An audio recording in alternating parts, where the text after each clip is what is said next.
Hello students, आप सबका अपने चैनल पर हार्दिक स्वागत है। आज जिस क्लास में हम कक्षा 9 विज्ञान विषय के अध्याय 7 जीवों में विविधता के सभी प्रश्नों को सॉल्व करेंगे, जिसमें हम पहले पाठ के भीतर दिए गए प्रश्नों को और उसके बाद हम अभ्यास प्रश्नों को सॉल्व करेंगे। तो क्लास शुरू करने से पहले आपसे बस एक छोटी सी रिक्वेस्ट है कि ज़्यादा से ज़्यादा लाइक करें, अपने मित्रों को शेयर करें और अगर आप चैनल पर पहली बार आए हैं तो आपसे रिक्वेस्ट है कि सब्सक्राइब जरूर करें और बेल आइकन को जरूर दबाएं। तो चलिए हम प्रश्नों को सॉल्व करना शुरू करते हैं। सबसे पहले हम बात कर रहे हैं पेज संख्या 91 का पहला प्रश्न, हम जीवधारियों का वर्गीकरण क्यों करते हैं। तो इसका आंसर हो जाएगा कि पृथ्वी पर असंख्य जीव पाए जाते हैं और इन जीवों में विभिन्न प्रकार की अलग अलग तरह की विविधताएं पाई जाती है। अतः सब जीवों का अलग अलग अध्ययन करना, उनके आपसी संबंधों को समझना आदि को आसान बनाने के लिए हम जीवधारियों का वर्गीकरण करते हैं, ताकि उनके अध्ययन में क्या हो, हमें आसानी हो। अगला प्रश्न है, अपने चारों ओर फैले जीव रूपों की विभिन्नता के 3 उदाहरण दें। यानी अपने आसपास के वातावरण में आपको जीवों में किन आधारों पर अलग अलग तरह की विभिन्नता दिखाई देती है, हमें किन्हीं 3 उदाहरणों के जरिए से, किन्हीं 3 उदाहरणों की मदद से इसे समझाना है। तो देखें, जीवों में साधारणतः 3 प्रकार की विभिन्नताएं प्रायः देखी जाती है। पहली, आकार के आधार पर, जैसे कुछ जीव बैक्टीरिया अति सूक्ष्म होते हैं और दूसरी ओर व्हेल जैसे जीव कई मीटर तक लंबे और विशाल होते हैं। तो पहली विभिन्नता आकार के आधार पर दिखाई देती है।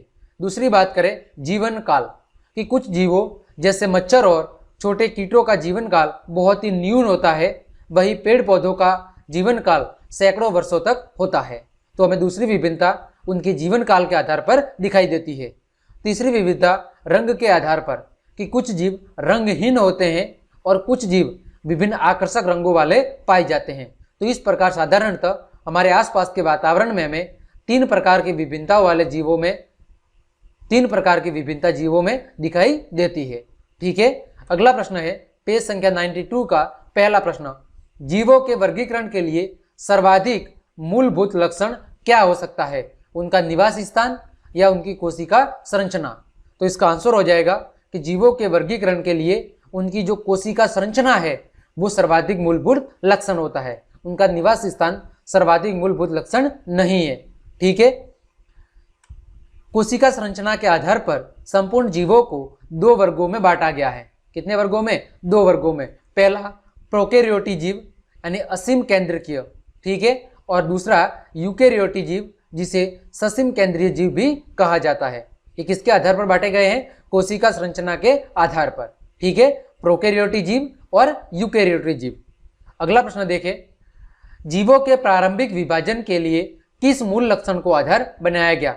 जब जीवों का जो प्रारंभिक स्थिति थी उस प्रारंभिक विभाजन के लिए किस मूल लक्षण को आधार बनाया गया है। तो जीवों के प्रारंभिक विभाजन के लिए उनके निवास स्थान को वर्गीकरण का आधार बनाया गया था। ठीक है, लेकिन वर्तमान में हम जो पढ़ रहे हैं वो कोशिका संरचना के आधार पर विभाजन है। अगले बात करें, किस आधार पर जंतुओं और वनस्पतियों को एक दूसरे से भिन्न वर्ग में रखा जाता है। ये बोल रहा है कि किस आधार पर जंतु और वनस्पतियों को एक दूसरे से अलग अलग वर्ग में रखा गया है। तो निम्नलिखित आधारों पर जंतुओं और वनस्पतियों को एक दूसरे से भिन्न वर्ग में रखा जाता है। पहला आधार है कोशिकीय संगठन के आधार पर, दूसरा है कोशिका भित्ति के आधार पर और तीसरा आधार है पोषण क्रिया के आधार पर। साधारणतः इन 3 आधारों पर हम जंतुओं और वनस्पतियों को एक दूसरे से भिन्न वर्ग में रखते हैं। ठीक है, अगला प्रश्न की बात करें, पेज संख्या 93 का पहला प्रश्न, आदिम जीव किन्हें कहते हैं, ये तथाकथित उन्नत जीवों से किस प्रकार भिन्न है। तो आदिम जीव किसे कहते हैं वो पहले देखें। वो जीव समूह जिनकी शारीरिक संरचना में प्राचीन काल से लेकर आज तक कोई खास या विशेष परिवर्तन नहीं हुआ है, आदिम जीव अथवा निम्न जीव कहलाते हैं। यानी जिन जीवों की शारीरिक संरचना में प्राचीन काल से लेकर आज तक कोई ज्यादा बदलाव नहीं हुआ है, वो वैसे के वैसे हैं जैसे आज से वो हजारों साल पहले हुआ करते थे। तो ऐसे जीवों को आदिम जीव अथवा निम्न जीव कहा जाता है। और ये जीव समूह उच्च जीवों से कोशिकीय संगठन तथा कार्यों में भिन्न होते हैं, क्योंकि उच्च जीवों का जो संगठन है वो प्राय कैसा होता है, जटिल होता है। ठीक है, चलिए अगले प्रश्न की बात करें, क्या उन्नत जीव और जटिल जीव एक होते हैं? इसका हमें जवाब देना है। तो हम कहेंगे नहीं, क्योंकि विकास के दौरान जीवों में जटिलता की संभावना बनी रहती है, क्योंकि जैसे जैसे जीवों का विकास होता जाएगा वैसे वैसे उनकी संरचना में या उनकी कोशिकीय संरचना में भी जटिलता बढ़ती जाएगी। इसीलिए पुराने जीवों को साधारण और नए जीवों को अपेक्षाकृत जटिल कह सकते हैं। अतः उन्नत जीव और जटिल जीव दोनों में विभिन्नता पाई जा सकती है और दोनों एक नहीं हो सकते। ठीक है, चलिए अगला प्रश्न है पेज संख्या 96 का पहला प्रश्न, मोनेरा अथवा प्रोटिस्टा जैसे जीवों के वर्गीकरण के मापदंड क्या है? यानी मोनेरा और प्रोटिस्टा जो जीव है उनको जो हम वर्गीकृत कर रहे हैं उस वर्गीकरण का मापदंड क्या है, आधार क्या है? तो देखें, मोनेरा और प्रोटिस्टा एक ही कोशिकीय जीव है, अतः इनके वर्गीकरण के लिए निम्नलिखित मापदंड होंगे। पहला है कोशिकीय संगठन, दूसरा कोशिका भित्ति, तीसरा इसमें उपस्थित केंद्र की उपस्थिति अथवा अनुपस्थिति, और चौथा है पोषण के प्रकार। इन चार आधारों पर हम मोनेरा अथवा प्रोटिस्टा जैसे जीवों के वर्गीकरण को समझ सकते हैं। ठीक है, अगला प्रश्न है, प्रकाश संश्लेषण करने वाले एक कोशिकीय यूकेरियोटिक जीवों को आप किस जगत में रखेंगे? यानी वे जीव जो एक कोशिकीय है और कैसे हैं, यूकेरियोटिक जीव है, जो प्रकाश संश्लेषण की क्रिया करते हैं, ऐसे जीवों को आप किस जगत में रखेंगे? तो ऐसे जीवों को हम प्रोटिस्टा जगत में रखेंगे। ठीक है, एक कोशिकीय जीवों को प्रोटिस्टा जगत में रखेंगे जो एक कोशिकीय है, साथ ही यूकेरियोटिक है और प्रकाश संश्लेषण की क्रिया करते हैं। ऐसे जीवों को प्रोटिस्टा जगत या प्रोटिस्टा वर्गीकरण में रखा जाएगा। अगला प्रश्न देखें, वर्गीकरण के विभिन्न पदानुक्रमों में किस समूह में सर्वाधिक समान लक्षण वाले सबसे कम जीवों को और किस समूह में सबसे ज्यादा संख्या में जीवों को रखा जाएगा?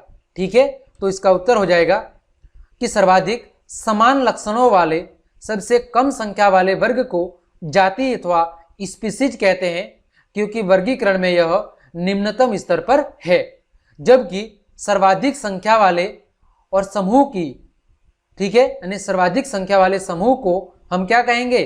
को हम जगत कहते हैं। ठीक है, वही सबसे कम संख्या वाले वर्ग को हम क्या कहते हैं? एक जाति अथवा स्पीसीज कहते हैं, क्योंकि वर्गीकरण में जो जगत है वो सबसे उच्चतम स्तर पर पाया जाता है। तो एक जैसे जो लक्षण वाले जीव है वो अगर कम संख्या में मौजूद है तो उसे हम जाति के अंतर्गत रखेंगे, और अगर एक समान लक्षणों वाले जीव बहुत ही अधिकतम मात्रा में मौजूद है तो फिर ऐसे जीवों को हम एक जगत के अंदर रखेंगे। ठीक है, चलिए अगला प्रश्न देखें, पेज संख्या 99 का पहला प्रश्न, सरलतम पौधों को किस वर्ग में रखा गया है? तो सरलतम पौधों को थैलोफाइटा अथवा एल्गी वर्ग में रखा गया है। अगला प्रश्न, टेरिडोफाइट और फेनरोगैम में क्या अंतर है, ये हमें बताना है। तो देखें, हमने एक भाग में लिखा है टेरिडोफाइट और दूसरे भाग में हमने लिखा है फेनरोगैम। तो पहला बिंदु देखें, बीजों का उत्पादन नहीं होता, यानी जो टेरिडोफाइट जीव है उनमें बीजों का उत्पादन नहीं होता, जबकि फेनरोगैम में बीजों का उत्पादन करने वाले पौधे होते हैं। ठीक है, टेरिडोफाइट जो पौधे हैं उनमें बीजों का उत्पादन नहीं होता, वही फेनरोगैम प्रकार के जो पौधे हैं उनमें बीजों का उत्पादन होता है। दूसरा बिंदु है, टेरिडोफाइट में प्रजनन जीवाणु द्वारा होता है, वही फेनरोगैम में जो प्रजनन है वो किसके द्वारा? बीजों द्वारा होता है। अगला बिंदु है, टेरिडोफाइट जीवों में जो जनन अंग है वो या तो अप्रत्यक्ष होते हैं अथवा अविकसित होते हैं, क्योंकि इनमें प्रजनन किसके द्वारा होता है? जीवाणु के द्वारा होता है। वही फेनरोगैम में जो जनन अंग है वो प्रत्यक्ष और विकसित होते हैं, क्योंकि प्रजनन बीजों के द्वारा ही होता है। अगला बिंदु, तो इस प्रकार हमने टेरिडोफाइट और फेनरोगैम के बीच में अंतर को स्पष्ट कर दिया है। अगला प्रश्न है, जिम्नोस्पर्म और एंजियोस्पर्म एक दूसरे से किस प्रकार भिन्न है? इन दोनों के बीच में हमें अंतर बताना है। तो हमने एक सारणी बनाई है जिसमें एक भाग में हमने जिम्नोस्पर्म लिखा है और दूसरे भाग में हमने एंजियोस्पर्म लिखा है। तो पहला बिंदु देखें, जिम्नोस्पर्म में जो बीज होते हैं वो नग्न होते हैं, अर्थात फलों के अंदर मौजूद नहीं होते। ठीक है, यानी इनके ऊपर कवच नहीं पाया जाता। जबकि एंजियोस्पर्म की बात करें तो इसमें बीज फलों के अंदर पाए जाते हैं। ठीक है। दूसरा बिंदु, जिम्नोस्पर्म में पुष्प नहीं होते, वही एंजियोस्पर्म में पुष्प होते हैं, इसलिए इन्हें पुष्पी पादप भी कहते हैं। अगला बिंदु, जिम्नोस्पर्म में भ्रूणपोष नहीं होते हैं, ठीक है, वही एंजियोस्पर्म में भ्रूणपोष होते हैं जिनमें भोजन का संचय होता है। अगला बिंदु, जिम्नोस्पर्म के उदाहरण की बात करें तो पाइनस और साइकस ये जिम्नोस्पर्म के दो प्रमुख उदाहरण है। वही हम एंजियोस्पर्म की बात करें तो जैसे चना, मटर, गेहूं आदि एंजियोस्पर्म प्रकार के पौधों के उदाहरण हैं। तो उम्मीद करता हूं यह प्रश्न भी आपको समझ में आया होगा। अगला प्रश्न देखें, एनिलिडा के जंतु और ऑर्थोपेडा के जंतुओं से किस प्रकार भिन्न है, इन दोनों के बीच में हमें अंतर बताना है। तो हमने एक भाग में लिखा है एनिलिडा के जंतु और दूसरे भाग में हमने लिखा है ऑर्थोपेडा के जंतु। पहला बिंदु देखें, एनिलिडा के जो जंतु है वो द्विपार्श्व सम्मित और त्रिकोरिक होते हैं। कैसे होते हैं? द्विपार्श्व सम्मित और त्रिकोरिक होते हैं, जबकि जो ऑर्थोपोडा के जीव है वो केवल द्विपार्श्व सम्मित होते हैं, वो त्रिकोरिक नहीं होते हैं।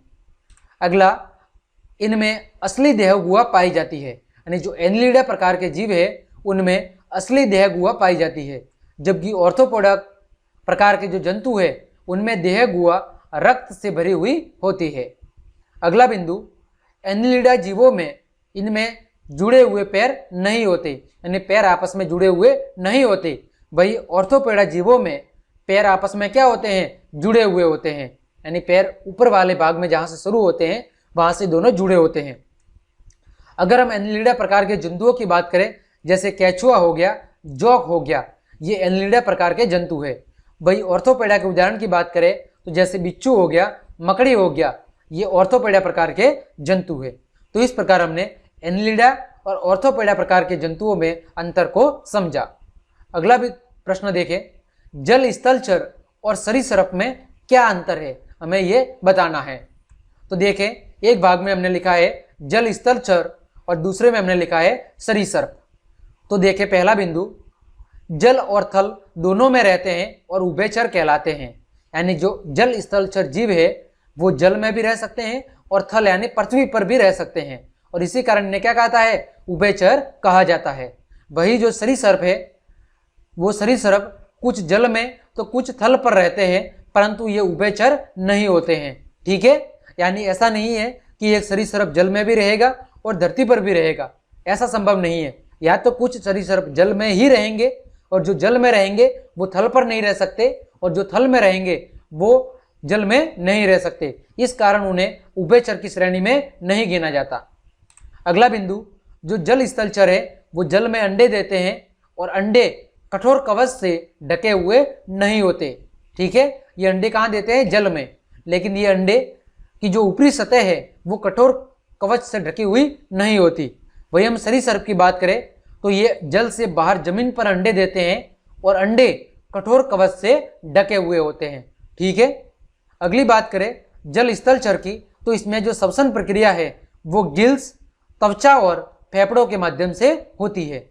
वही हम सरीसृप की बात करें तो इसमें श्वसन केवल फेफड़ों द्वारा होता है। हम उदाहरण की बात करें जल स्थलचर की तो जैसे मेंढक और टोड जो पानी में भी रह सकते हैं और स्थल पर भी रह सकते हैं। वही हम सरीसृप की बात करें तो जैसे कछुआ और सांप, ये सरीसृप के उदाहरण हैं। तो इस प्रकार हमने जल स्थलचर और सरीसृप के बीच में अंतर को समझा। अगला प्रश्न है, पक्षी वर्ग और स्तनपायी वर्ग के जंतुओं में क्या अंतर है, ठीक है। एक पक्षी वर्ग है और दूसरा स्तनपायी वर्ग है, इन दोनों के बीच में क्या अंतर है? तो हमने एक भाग में लिखा है पक्षी वर्ग और दूसरे में लिखा है स्तनपायी वर्ग। पहला बिंदु देखें कि जो पक्षी वर्ग के जंतु है उनका शरीर पंखों से ढका होता है परंतु बाल नहीं होते, ठीक है। वही जो स्तनपायी जीव है इनके शरीर पर बाल युक्त त्वचा होती है, ठीक है। दूसरा बिंदु देखें, पक्षी वर्ग की हड्डियां खोखली होती है, वही स्तनपायी वर्ग की जो हड्डियां है वो अपेक्षाकृत भारी होती है। तीसरा बिंदु, पक्षी वर्ग अंडे देते हैं और दुग्ध ग्रंथियां उपस्थित नहीं होती, वही स्तनपायी जीवों में ये बच्चों को जन्म देते हैं और दुग्ध ग्रंथियां उपस्थित होती है। अगला बिंदु, पक्षी वर्ग में शौच पाई जाती है, जबकि स्तनपायी वर्गों में मुंह में क्या होते हैं, दांत होते हैं, इनमें चोंच नहीं पाई जाती। जैसे उदाहरण की बात करें, पक्षी वर्ग में आप कबूतर, चील, चिड़िया, ये आदि किसके उदाहरण है, पक्षी वर्ग के उदाहरण है। भाई स्तनपायी वर्ग की बात करें, जैसे कुत्ता, गाय, मनुष्य, ये सारे स्तनपायी वर्ग के उदाहरण हैं। तो उम्मीद करता हूं आपको ये अंतर समझ में आया होगा। अगला प्रश्न देखें, अभ्यास का पहला प्रश्न। हमने पाठ के भीतर दिए गए सभी प्रश्नों को सॉल्व कर लिया है। अभ्यास का पहला प्रश्न है, जीवों के वर्गीकरण से क्या लाभ है, यानी हम जो जीवों का वर्गीकरण कर रहे हैं उससे हमें क्या फायदा है, वो हमें लाभ बताना है। तो देखें, पहला लाभ क्या है कि विविध जीवों के अध्ययन को सरल और आसान बनाता है। यानी जब हम जीवों का वर्गीकरण करते हैं तो प्रकृति में पाए जाने वाले विभिन्न जीवों के अध्ययन करने में हमें सरल और आसानी होती है, ठीक है, ताकि उनके अध्ययन को हम आसानी से विभिन्न भागों में बांटकर कर सकते हैं और उनके अध्ययन में हमें आसानी होती है। अगला बिंदु, जीवों के विभिन्न समूहों के बीच संबंध स्थापित करता है। यानी जब हम जीवों का वर्गीकरण कर लेते हैं तो हमें अलग अलग वर्गों के जीवों के बीच में संबंध को जानने में क्या होती है, आसानी होती है। अगला बिंदु, जीवों के क्रमिक विकास को समझने में सहायता होती है। यानी जीवों के वर्गीकरण से हमें यह समझने में आसानी होती है कि आखिर जीवों का विकास कैसे हुआ है, प्रारंभ में वो किस प्रकार के थे और वर्तमान में वो किस प्रकार है, यानी उनकी विकास की प्रक्रिया में किस प्रकार का बदलाव हुआ है, ठीक है। तो इस प्रकार हम इन बिंदुओं की सुविधा हेतु हम क्या करते हैं, जीवों का वर्गीकरण करते हैं। अगला प्रश्न है, वर्गीकरण में पदानुक्रम निर्धारण के लिए दो लक्षणों में से आप किस लक्षण का चयन करेंगे, ठीक है। यानी हम वर्गीकरण की प्रक्रिया में जो पदों का एक क्रम है, उस पदों के क्रम में हम इन दो लक्षणों में से किस लक्षण का चयन करेंगे। तो वर्गीकरण में पदानुक्रम निर्धारण के लिए हम ऐसे लक्षण का चुनाव करते हैं जो पहले लक्षणों पर निर्भर है और अगले स्तर को क्या करता है, निर्धारित करता है, ठीक है। यानी पहली बात तो वो प्रारंभिक जो लक्षण है उन प्रारंभिक लक्षणों पर निर्भर हो, और दूसरा वो जो वर्तमान में उनके लक्षण चल रहे हैं, ठीक है, या जो आने वाला स्तर है उस स्तर के लक्षणों को वो क्या करता हो, निर्धारित करता हो। अगला प्रश्न देखें, इसी का उदाहरण देखें कि कोशिका में केंद्रक की उपस्थिति अथवा अनुपस्थिति कि प्रारंभिक जीवों में केंद्रक पाया जाता था अथवा नहीं पाया जाता, और अगर वर्तमान में पाया जाता है तो वो आने वाली जो जीवों की प्रजाति है उनको किस तरह प्रभावित करेगा, ठीक। दूसरा, एक कोशिकीय अथवा बहुकोशिकीय जीव कि कुछ जीवों में एक कोशिका पाई जाती है उन्हें एक कोशिकीय, और दूसरे जीवों में बहुत सारी कोशिकाएं पाई जाती है उन्हें बहुकोशिकीय। तो क्या ये कोशिकाओं की जो संख्या है वो जीवों के स्तर को या जीवों के वर्गीकरण को किस प्रकार क्या करती है, परिवर्तित अथवा निर्धारित करती है, इस बात को भी हम समझते हैं। अगला प्रश्न है, जीवों के 5 जगत में वर्गीकरण के आधार की व्याख्या कीजिए। यानी जीवों को हमने जो 5 जगत में बांटा है उसका वर्गीकरण हमने किस आधार पर किया है, ठीक है। तो उसके वर्गीकरण के आधार क्या है, पहला है प्रोकैरियोटिक अथवा यूकैरियोटिक कोशिका, ठीक है। दूसरा है एक कोशिकीय जीव अथवा बहुकोशिकीय जीव। तीसरा है कोशिका में कोशिका भित्ति की उपस्थिति अथवा अनुपस्थिति। चौथा है पोषण का तरीका, और पांचवा है शारीरिक विकास का स्तर। इन 5 आधारों पर हमने जीवों को 5 जगत में बांटा है, ठीक है। चलिए अगला प्रश्न, पादप जगत के प्रमुख वर्ग कौन है और इस वर्गीकरण का प्रमुख आधार क्या है। तो पादप जगत के 2 प्रमुख वर्ग है, पहला क्रिप्टोगैम, क्रिप्टोगैम के अंतर्गत थैलोफाइटा, ब्रायोफाइटा और टेरिडोफाइटा प्रकार के पादप सम्मिलित है, और दूसरा है फेनरोगैम जिसमें जिम्नोस्पर्म और एंजियोस्पर्म प्रकार के पादप मौजूद है। और इनके वर्गीकरण का आधार क्या है, तो इनके वर्गीकरण का पहला आधार है पौधों में स्पष्ट जड़, तना और पत्तों की उपस्थिति अथवा अनुपस्थिति, पहला आधार। दूसरा है पौधे जल और भोज्य पदार्थों का स्थानांतरण और भंडारण करते हैं अथवा नहीं करते, ये दूसरा आधार है। तीसरा आधार है पौधों में बीज उत्पन्न करने की क्षमता है अथवा नहीं है, ये तीसरा आधार है। और अगला आधार है कि बीज नग्न है अथवा फल के अंदर है। इन 4 आधारों पर हमने इसका वर्गीकरण किया है। अगला बिंदु है जंतुओं और पौधों के वर्गीकरण के आधारों में मूल अंतर क्या है, यानी हमने एक तरफ जो जंतुओं का वर्गीकरण किया है और दूसरा हमने पौधों का वर्गीकरण किया है, तो उनका जो वर्गीकरण के आधार है उन आधारों में मूल अंतर क्या है वो हमें बताना है। तो पौधों के वर्गीकरण का आधार उनमें उपास्थि अवयव, भोजन तथा जल के संवाहक ऊतक, बीज है अथवा नहीं, बीज नग्न है अथवा ढके हुए हैं आदि होता है। ने अभी हमने पिछले प्रश्न में देखा था कि पौधों का वर्गीकरण हमने इन आधारों पर किया था, ठीक है, कि पौधों में स्पष्ट जड़, तना अथवा पत्ते हैं अथवा नहीं है, फिर जल और भोज्य पदार्थों का स्थानांतरण होता है अथवा नहीं होता, फिर पौधों में बीज उत्पन्न होते हैं अथवा नहीं होते, और बीज नग्न है अथवा फल के अंदर पाए जाते हैं। इस आधार पर हमने पौधों का वर्गीकरण किया है। वही जंतुओं का हमने वर्गीकरण इस आधार पर नहीं किया, यानी जंतुओं का वर्गीकरण आप पौधों के आधार पर नहीं कर सकते, यानी जिन आधारों पर हमने पौधों का वर्गीकरण किया है उन आधारों पर हम जंतुओं का वर्गीकरण नहीं कर सकते। जंतुओं का वर्गीकरण हम उनकी शारीरिक बनावट, उनके विकसित अंगों के आधार पर करते हैं, ठीक है, कि उनकी शारीरिक बनावट क्या है, जैसे उनकी कोशिकीय संगठन क्या है, उसमें केंद्र की उपस्थिति है अथवा नहीं है, उनकी कोशिकीय संरचना कैसी है, उनमें एक कोशिकीय जीव है अथवा बहुकोशिकीय है, इन आधारों पर हम जंतुओं का वर्गीकरण करते हैं। तो इस आधार पर दोनों प्रकार के जंतुओं और पौधों के वर्गीकरण में अलग अलग तरह की विभिन्नताएं पाई जाती है।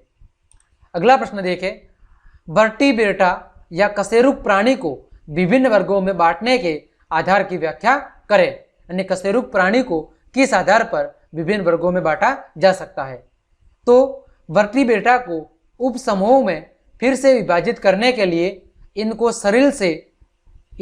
सरल से जटिल बनावट को आधार बनाया जाता है कि उनकी शरीर की बनावट कैसी है। उस बनावट के आधार पर सरल से लेकर जटिल बनावट के आधार पर उन्हें विभिन्न उपवर्गों में विभाजित किया जाता है। जैसे उदाहरण के लिए हृदय में कक्षों की संख्या, श्वसन क्रिया तथा अंडे या बच्चे देना, इन आधारों पर हम कशेरुक प्राणी को विभिन्न वर्गों में बांट सकते हैं। जैसे मछली के हृदय में 2 कक्षक होते हैं, वही जल और स्थलचर में 3 कक्षक, मगरमच्छ को छोड़ के, परंतु पक्षियों और स्तनधारियों में 4 कक्ष पाए जाते हैं। तो इस प्रकार हम हृदय में कक्षकों की संख्या और उनकी श्वसन प्रक्रिया और उनके अंडे अथवा बच्चे देने की प्रक्रिया के आधार पर हम कशेरुक प्राणियों को उनके उपवर्गों में विभाजित कर सकते हैं। तो इस प्रकार हमने अध्याय 7 के सभी प्रश्नों को अच्छे से सॉल्व कर लिया है। तो उम्मीद करता हूं सभी प्रश्न आपको अच्छे से समझ में आए होंगे। तो क्लास देखने के लिए आप सभी को धन्यवाद। अगर आपको क्लास अच्छी लगी है तो एक लाइक का बटन जरूर दबा दें। साथ ही अगर आप चैनल पर पहली बार आए हैं तो सब्सक्राइब और बेल आइकन को जरूर दबाएं। इसके अलावा आप मुझे फेसबुक पर, इंस्टाग्राम, ट्विटर और टेलीग्राम पर भी जुड़ सकते हैं। साथ ही अगर आप हमारे व्हाट्सएप ग्रुप में ज्वाइन होना चाहते हैं जहां पर आपको नोट्स और स्टडी मटेरियल बिल्कुल फ्री ऑफ कॉस्ट प्रोवाइड किया जाएगा, तो आप मुझे ज्वाइन और क्लास लिखकर इस नंबर पर मैसेज कर सकते हैं। तो आज के लिए इतना ही, धन्यवाद।